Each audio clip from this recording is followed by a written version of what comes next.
Pueblo mío, ¿qué te he hecho o en qué te he molestado? Responde contra mí.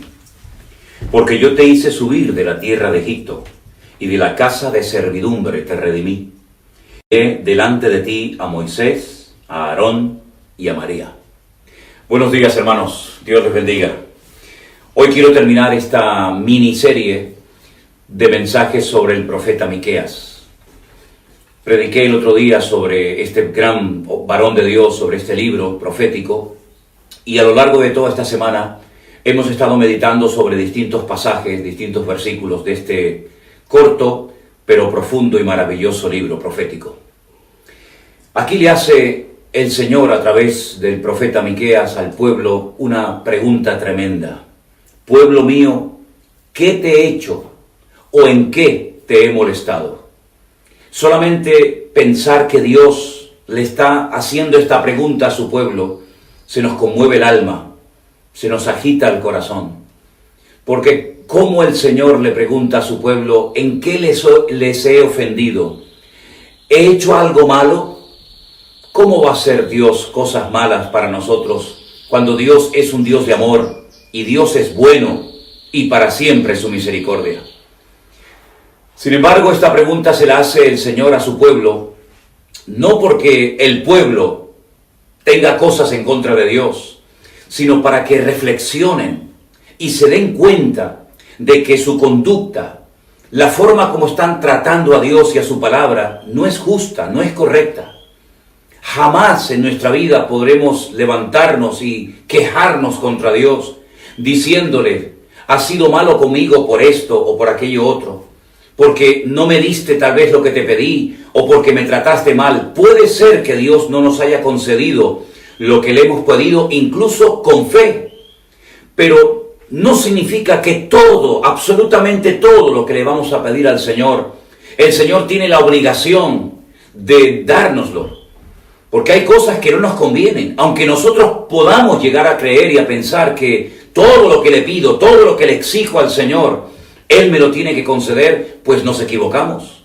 Porque al fin y al cabo, lo que tenemos que orar siempre, pedirle siempre a nuestro Dios, es, Señor, no se haga mi voluntad, sino la tuya.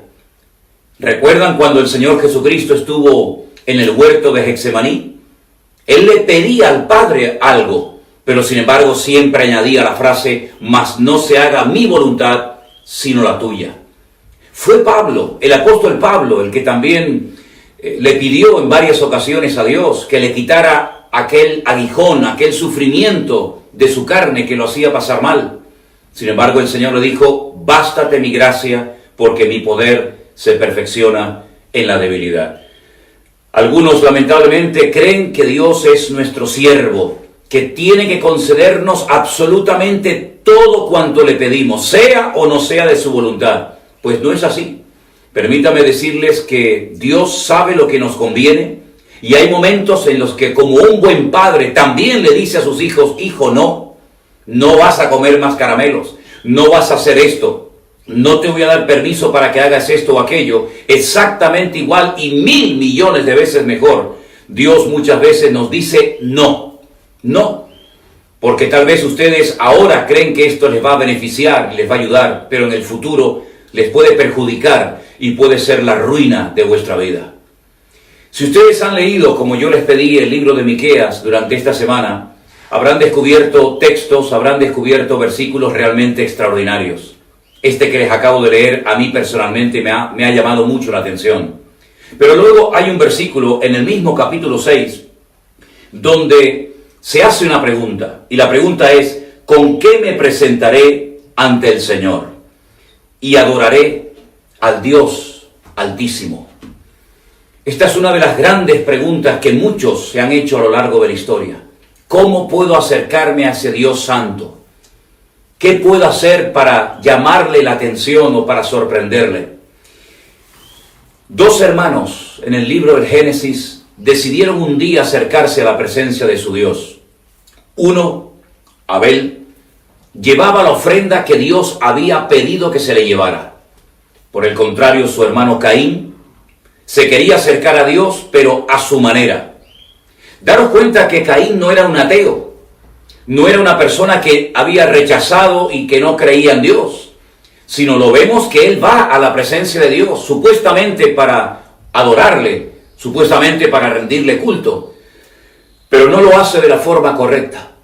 Y aquí no se trata simplemente de decir yo soy cristiano, pero después vivo a mi manera. Caín, repito, no era un ateo, era una persona que iba también a presentar su ofrenda, su tributo a Dios, pero no lo estaba haciendo conforme al diseño, conforme a lo que Dios había establecido y pedido. ¿Y cuántas personas hoy en día, sobre todo en estos días de Semana Santa, aunque en estos días los que practican la Semana Santa, llevando a sus tronos, a sus santos y a sus vírgenes por las calles, lo deben estar pasando realmente mal, porque no pueden llevar ellos a sus dioses por todo lo que está ocurriendo y por la situación que todos sabemos. Pero cuántas personas se consideran creyentes, pero a su manera, no hacen las cosas según lo que Dios ha establecido. Y sería muy bueno que en estos días nos preguntáramos, ¿estamos haciendo las cosas decentemente y con orden? ¿O hemos diseñado y hemos establecido nuestras propias reglas? Por eso tenemos la Biblia, por eso tenemos que leerla, para saber qué es lo que Dios pide y qué es lo que Dios abomina, qué es lo que a Dios le agrada y qué es lo que Dios no soporta. Y una de las cosas que Dios no tolera y que prohíbe categóricamente en su bendita palabra es la idolatría. Es la adoración de otros dioses, entre comillas. No postrarnos ante imágenes hechas, creadas por las manos del hombre, sino postrarnos y adorar única y exclusivamente al Dios vivo y verdadero. Y si quieren saber más sobre este tema, por ejemplo, hay muchos pasajes, pero por ejemplo les remito a Éxodo capítulo 20, donde van a poder ustedes leer por sí mismos los 10 mandamientos, y allí van a encontrar lo que Dios prohíbe, lo que Dios no tolera, y lamentablemente muchos tendrán que corregir el rumbo y preguntarse si a lo largo de su vida, su forma de adoración, cómo han expresado su adoración y su tributo a Dios, ha sido la mejor manera o ha sido lo peor que han hecho a lo largo de su vida. Finalmente también me han llamado mucho la atención del capítulo 6, el versículo 8 y 9, donde dice, oh hombre, Él te ha declarado lo que es bueno. ¿Y qué pide Dios de ti? Solamente hacer justicia, amar misericordia y humillarte ante Dios. La voz de Dios clama en la ciudad. Es sabio temer a su nombre. Prestad atención al castigo y a quién lo establece. Aquí vemos claramente cómo Dios le ha dicho a la humanidad, cómo Dios le ha enseñado al hombre lo que Él pide, lo que Él demanda. ¿Por qué el hombre no hace caso a las órdenes, a los mandamientos del Señor?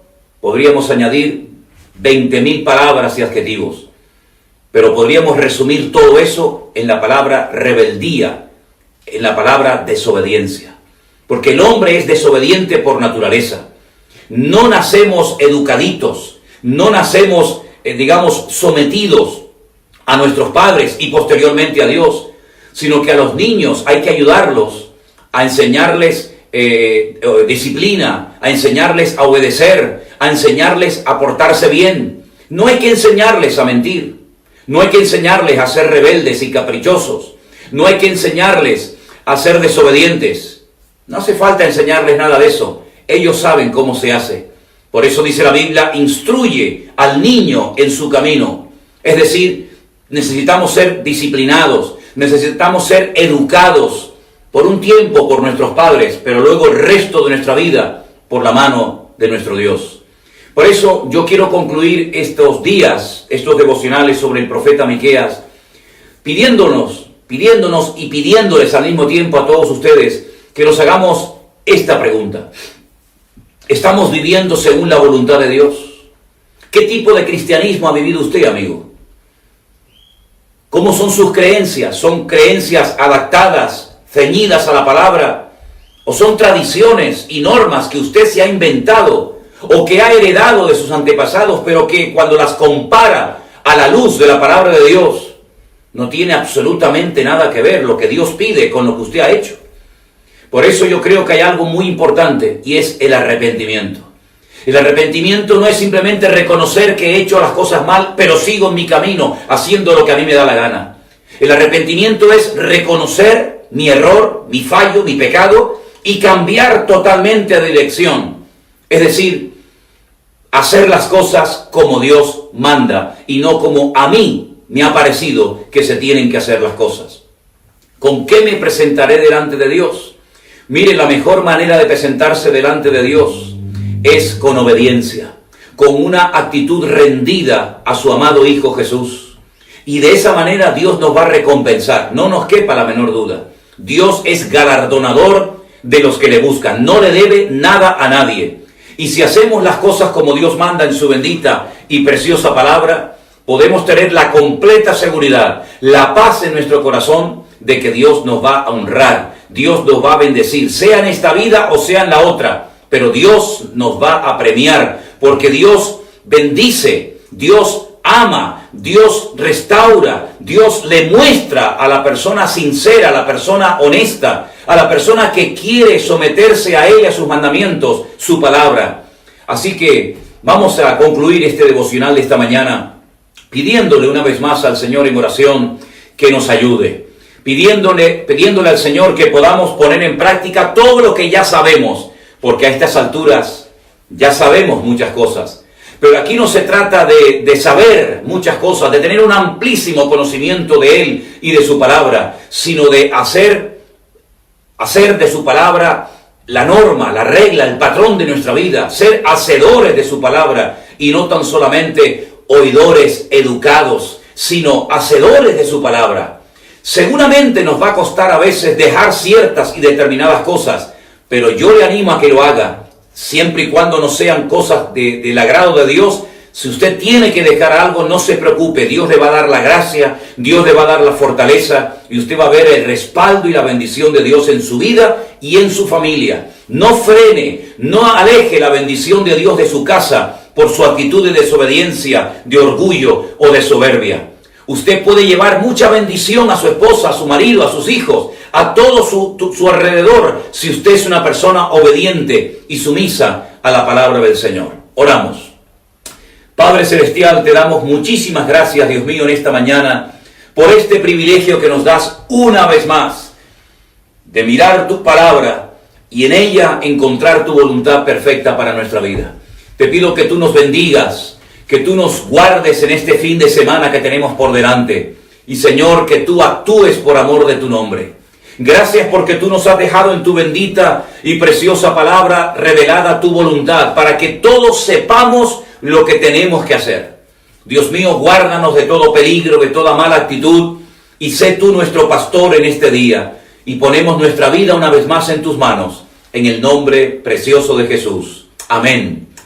Y amén. Queridos hermanos y amigos, les deseo un precioso fin de semana, lleno de la paz del Señor. Meditemos en estos días acerca de toda la obra de Cristo cuando vino hace 2000 años a este mundo. Y vamos a darle gracias al Señor por todo, porque Él es bueno y para siempre su misericordia. Que Dios los bendiga, mis queridos hermanos.